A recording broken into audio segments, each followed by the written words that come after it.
everyone, welcome back at Charlotte from At Charlotte's House. I am working on another ornament for my 12 Days of Ornament series, and today I'm going to make use of some of my scrap wood. Stay tuned.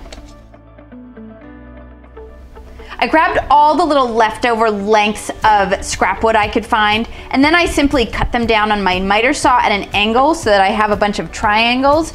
As you can see, my miter saw needs to have the blade changed, so I'm quickly going to sand down all the rough corners. I am working inside today instead of in my workshop because I have a sleeping child upstairs.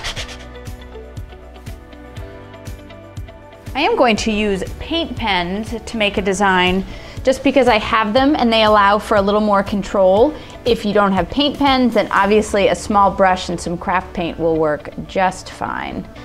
So I'm simply gonna draw my pattern.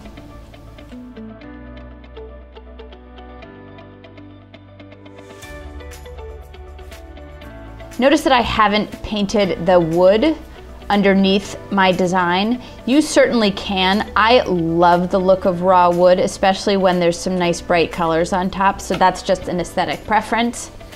But I probably will go back and paint the edges.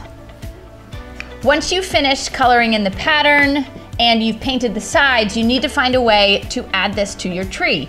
You can obviously just glue a ribbon right onto the face of one of the pieces of wood, but I have some of these screw eyes, and so I'm simply gonna drill a small hole right into the top, and then I'm gonna be able to screw those in place and I can add a ribbon. You need a little bit of a steady hand to go through the top of the tree, but slow and steady, you can do it.